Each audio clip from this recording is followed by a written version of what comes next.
السلام عليكم ورحمة الله وبركاته. الحمد لله والصلاة والسلام على أشرف رسول الله وعلى آله الفائزين برضا الله. أما بعد, ഏറ്റവും സ്നേഹസമ്പന്നരായ എൻ്റെ പ്രിയ ശ്രോതാക്കളെ, ഈ ലോകത്ത് ജീവിക്കുന്ന ഒരു മുസ്ലിമിനെ സംബന്ധിച്ചിടത്തോളം, അല്ലെങ്കിൽ ഒരു മുസ്ലിങ്ങളെ സംബന്ധിച്ചിടത്തോളം അവൻ രാത്രി കഴിഞ്ഞ് ചക്രവാളത്തിൽ വെള്ളി വെളിച്ചം പ്രകാശിക്കുന്ന അവസരം മുതൽ, അതായത് സുബ്ഹി സമയം ആരംഭിച്ചത് മുതൽ അവൻ എഴുന്നേറ്റ് അവനതാ ശുക്ർ ചെയ്യുന്നു. അൽഹംദുലില്ലാഹില്ലദീ അഹ്യാനാ ബഅദമാ അമാതനാ വഇലൈഹി നുശൂർ. അല്ലാഹുവേ, നീ എന്നെ മരിപ്പിച്ചതിന് ശേഷം, അതായത് ഉറക്കിലേക്ക്, ചെറിയൊരു മരണമാണല്ലോ ഉറക്കം എന്ന് പറയുന്നത്, അതിനുശേഷം ഉണർത്തിയ അല്ലാഹുവേ, നിനക്കാണ് സർവസ്തുതിയും, നിന്നിലേക്കാണ് മടക്കം എന്നൊക്കെ പറഞ്ഞ് അവൻ ശുക്ർ ചെയ്തുകൊണ്ട് എഴുന്നേൽക്കുന്നു. അതിനുശേഷം അതാ അവൻ പ്രാഥമിക കൃത്യങ്ങളൊക്കെ ചെയ്ത് wuduവൊക്കെ എടുത്ത് അവൻ അള്ളാഹുവിലേക്ക് ഇബാദത്ത് ചെയ്യാൻ തുടങ്ങുന്നു. അങ്ങനെ 2 റക്അത്ത് സുബ്ഹി നിസ്കരിക്കുന്നു.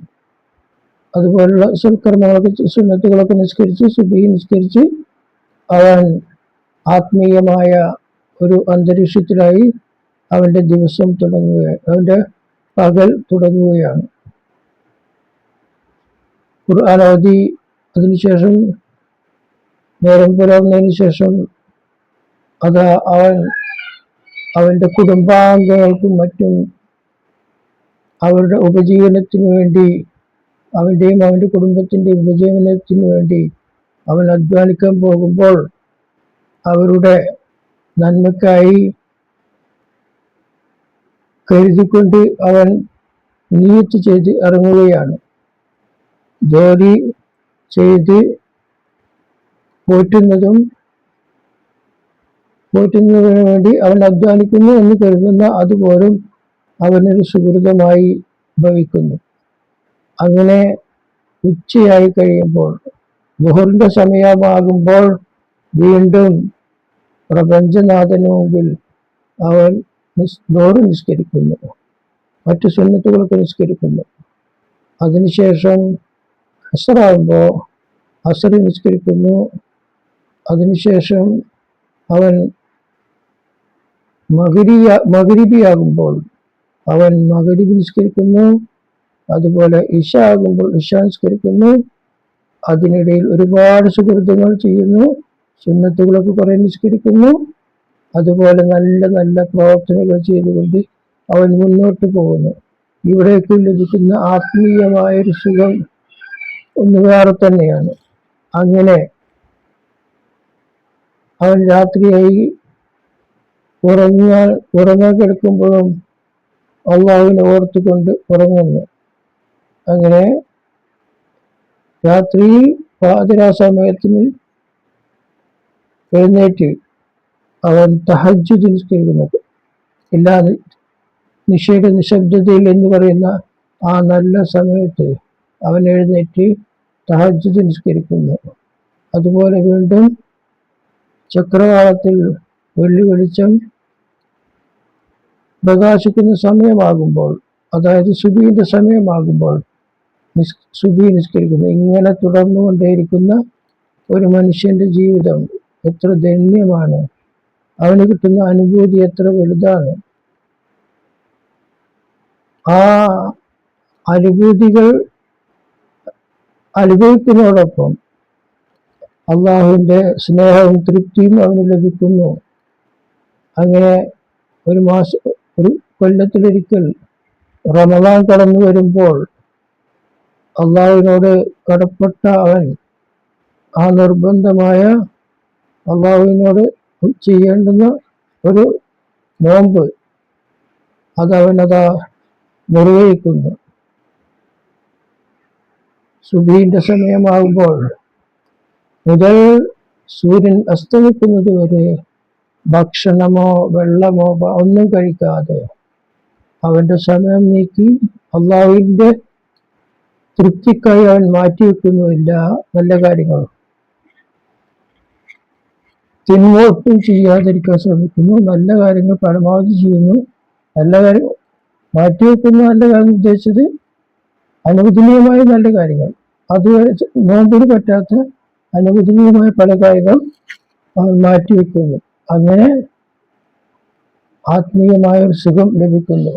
ഇങ്ങനെ സുഹൃത്തുക്കൾ നിറഞ്ഞ ഒരു ജീവിതമാണ് ഒരു സത്യവിശ്വാസിയെ സംബന്ധിച്ചിടത്തോളം.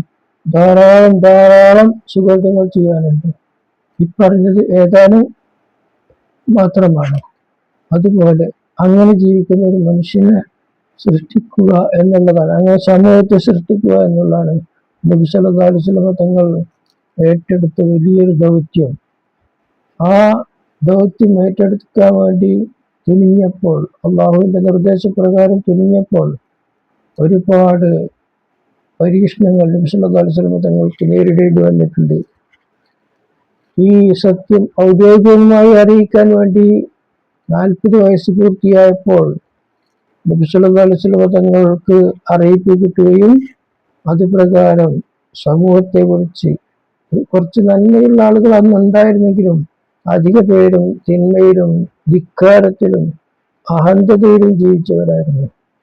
ആ സമൂഹത്തെ വിളിച്ചുകൊണ്ട് നന്മ ഉപദേശിച്ചപ്പോൾ അവർ സ്വീകരിക്കുന്നതിന് പകരം ധിക്കരിക്കുകയും അഹങ്കരിക്കുകയും കളിയാക്കുകയും ഒക്കെ ചെയ്ത് അങ്ങനെ തുടർന്നു.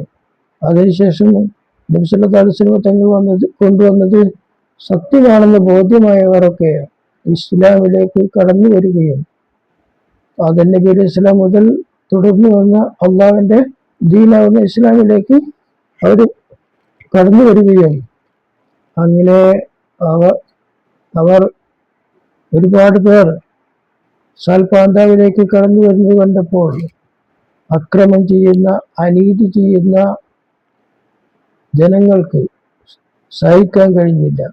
അവർ നബി സല്ലല്ലാഹു അലൈഹി വസല്ലം തങ്ങളെ ആക്രമിക്കാനും തങ്ങളെ പിൻപറ്റുന്നവരെ ഉപദ്രവിക്കാനും ഒക്കെ തുടങ്ങി.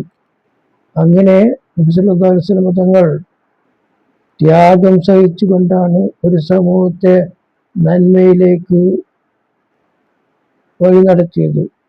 ആ നബി സല്ലല്ലാഹു അലൈഹി വസല്ലം തങ്ങളെ നാം സ്നേഹിക്കുകയും കാരണം നരകമാകുന്ന നരകക്കുണ്ടിലേക്ക്, അള്ളാഹുവിന്റെ ശിക്ഷ ലഭിക്കുന്ന ആ നരകക്കുണ്ടിലേക്ക് നമ്മളെ കൊണ്ട് ചാടിക്കാതിരിക്കാൻ നന്മയാകുന്ന സകൃതങ്ങൾ ചെയ്യുന്ന പാന്താവിലൂടെ നടക്കുകയും അള്ളാഹുവിന്റെ തൃപ്തിയും സ്നേഹവും നിറഞ്ഞ സ്വർഗത്തിലേക്ക് എത്തിപ്പെടാനുള്ള ഒരു വഴി കാണിച്ചു തരാനും വേണ്ടിയാണ് നബി സല്ലല്ലാഹു അലൈഹി വസല്ലം തങ്ങൾ ഇത്രയും സഹിച്ചത്.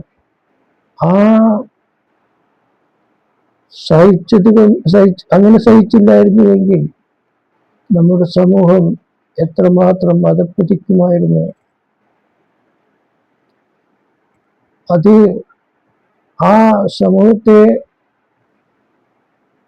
സംസ്കരിക്കുന്നത് നിർത്താൻ വേണ്ടി അന്നത്തെ നേതാക്കൾ വന്നപ്പോൾ നബി സല്ലല്ലാഹു അലൈഹി വസല്ലം തങ്ങൾ പറഞ്ഞത് എന്താണ്?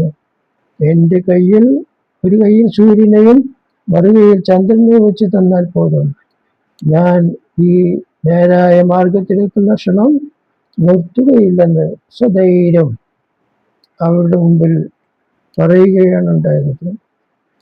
നന്മയ്ക്ക് വേണ്ടി വളരെയധികം ത്യാഗം ചെയ്ത ആ നബി സല്ലല്ലാഹു അലൈഹി വസല്ലം തങ്ങൾ ഓർക്കുകയും നന്മകളും സുഹൃത്തുക്കളും ചെയ്തുകൊണ്ട് നാം മുന്നേറുകയും ചെയ്യണമെന്ന് ആദ്യമായി എന്നോടും ശേഷമുള്ളവരോടും ശേഷം ഏവരോടും ഉണർത്തുന്നു. ഈ ലോകത്തും പരലോകത്തും വിജയിച്ചവരിൽ നാം ഏവരെയും ഉൾപ്പെടുത്തുമാറാവട്ടെ എന്ന് ദുആ ചെയ്തുകൊണ്ട് വആഖിറു ദഅവാനാ അൽഹംദുലില്ലാഹി റബ്ബിൽ ആലമീൻ. അസ്സലാമു അലൈക്കും വറഹ്മത്തുള്ളാഹി വബറകാതുഹു.